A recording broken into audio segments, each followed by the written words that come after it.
fellow traders? Welcome into Going Over It Saturdays. Here we go over trades, go over the journal. Well, I go over the journal, but I just run through the trades that I've been currently trading. I've been trying to do this sample size, get into the sample size of the short squeeze.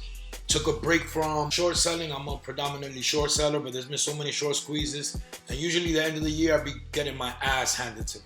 So I don't have a problem taking a break from that. And plus, when I'm seeing all these short squeezes, I'm trying to get involved.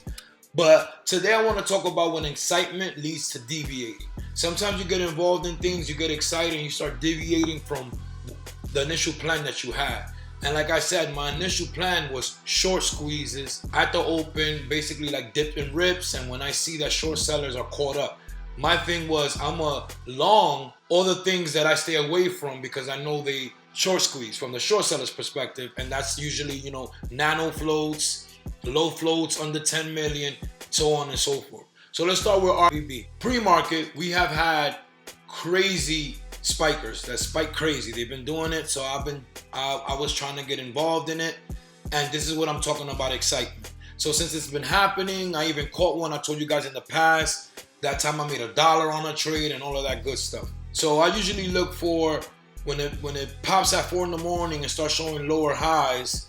If it's able to stay above the after hour top, it usually, blasts off and maybe could go past this 145. So this one I entered at $1.14 at 4.19, and I got out at $1.10 at 5.43. This is what I love about the long situation. You just get out, with the thought process of getting back in is not a problem. You hear that often, but with short selling it's kind of different because with short selling, you have to borrow shares. So unless you have a bunch of shares that you borrowed, sometimes when you all in on your size and you get out, you think about getting out because you're like, man, if I get out, I might not be able to get more shares. That's what I'm loving about longing right now since I started doing this longing thing. To put it in perspective, I failed horribly longing. And that's how I became a short seller. You know what I'm saying? So to me, it's like I'm starting all over because I feel like as a newbie, I didn't see or understand support and resistance like I understand it now. So I don't think twice to cut it here. So I cut it. Cool. That's that one. All right. Now, Nuwe. Same thing. Pre-market. Sometimes it happens at 4 in the morning, but sometimes they just jump off like at what I call 7 o'clockers, 8 o'clockers when the regular traders, usual retail traders come in, which is 7, 8, after those hours. So this one popped off and at that time frame. Holding up nice, showing lower highs. So I'm like, all right. I'm thinking in my mind, when this thing opens, it's going to pop crazy, right? So I get in right here. I get in at 228 and 918. And at the open, didn't like the vibes. It popped up, you have to be so fast. And I ain't have it in. I had it in to test this, the 280. So I had it at 270, didn't happen. I got stopped out at 219 and 936. Nice. All right. Cut losses quickly, like Guru Yoda says. Then there's BENF was when I had my moment of realization that excitement had me deviating. This was a FOMO trade. Complete FOMO trade. I'm talking to one of my close friends, Kelvin. He's also a trader. As a matter of fact, he nailed a nice one. As I'm recording this on Friday, he nailed a nice one today on CRNC. He nailed it. Good job, Kelvin. This was completely a FOMO trade. I was up early and I missed all of this, right? But as you can see, it dips a little bit, holds, goes up, dips a little, holds, pops. It's like a stair stepper up. So when it pulls back down, I'm thinking the same thing is going to happen. Retail traders are going to start coming in, seeing all of this. They're going to get involved and we're going to go this way. I got in at 258 at 639 and I got out at 223 at 7:10 a.m. right here, right? This is the trade that woke me up because I really don't like FOMO trading. I can't stand it actually because I feel like I know better than that. So I'm like, I sit back, I'm like, I need to take a break, man. What's going on? Why am I leaking? I'm here leaking. I was doing kind of good. I would have one green trade, wipe out 4 red trades, which is what I love. And the risk reward with longings is great. You know what I'm saying? The way it's been with these squeezes. And what I came to realize is I have been deviating.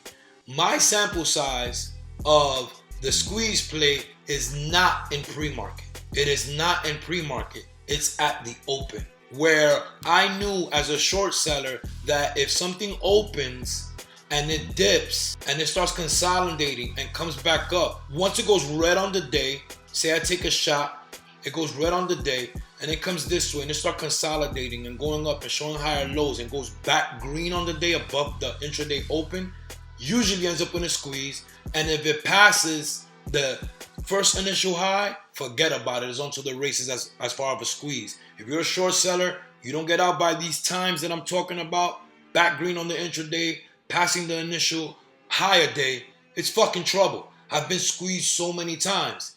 That is the setup.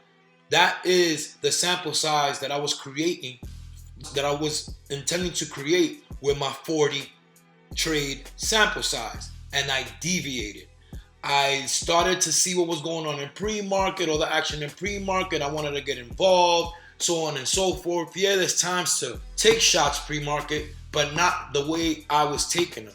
Now, after retail traders come in at 7, and if I see something holding up, and it's an obvious short squeeze that I see could happen, yeah, I could get in and anticipate maybe if I'm very sure there's a catalyst and stuff like that, sure. But not randomly. This is just random, me getting involved with something that's happening at the moment. And when you get involved with stuff that's happening at the moment, it's not sustainable. Once it stopped, you're like, what the fuck? What's going on? What's going on? You start wondering what's going on, and you give all the money that you did make back. Now, if you knew and you're tinkering and you're doing whatever you're doing, fine, tinker. But tinker with an actual setup. That's what I like to do. I'm speaking for me personally. And again, anytime I'm around, I want to get something from you. You could get something from me. Jump in the comments and let me know if there's something I could do better, something you could see that I can improve on, and I'm all for it. I don't care about your size. I don't care about your pockets. What I like is actual frames of setups. So I say that to say this. Once I snap out of it, I take this one, Hcwb, and what I do this time, I do my setup. The initial setup that I've been wanting to do, the short squeeze that I've been aiming to do at the open, after it dips red a little bit, goes, consolidates, and shows me that short sellers are trapped. And this is what I did. I bought right here. I bought at 9:36, so I gave it 6 minutes. This is the 5-minute chart. At 9:36, and I covered at 10:26 at $1.40, and look how much more it gave. Why? Because I was calculating this. It is a triple top at the end of the day. So I put my cover at 140 and I was risking 80 cents. So I had my stop to take my loss at 80 cents, and I was thinking 40 cents. Beautiful risk reward. And this is what happened as soon as I got back to my initial setup, not deviating, not caring about what's going on, about what anybody else is doing, but getting back to the sample size and even the reason why I started to go long in the first place, which is to trade the short squeeze. So I'm telling you all of this to tell you that don't let excitement deviate you from what you focused on. And the great thing was that this one little play, this piece right here, and if I would have made it this far, would have definitely wiped it all. But it gave me like 70% back on those red trades. This one trade. You understand what I'm saying? So try your best not to deviate. Don't let excitement drive you crazy. And these are the tickers that I just picked out of a bunch of them, because like I told you guys, I was leaking. And the leak stopped when I got back focused on what I was originally wanting to do, which is not this pre-market, not this pre-market, not this pre-market. You know what I'm saying? This was the FOMO trade. As soon as I got back to business, back to what I was supposed to do, bam, lovely trade the way I'm supposed to. And later on I could get better. You see how it came back and held right here and then goes past this pre-market high. You could buy again and catch this piece. I bought at 99 cents and it went up all the way to the 250s. Till the next one, this is going over at Saturdays. Y'all have a good one and don't deviate. Don't let the excitement deviate, guys. Peace.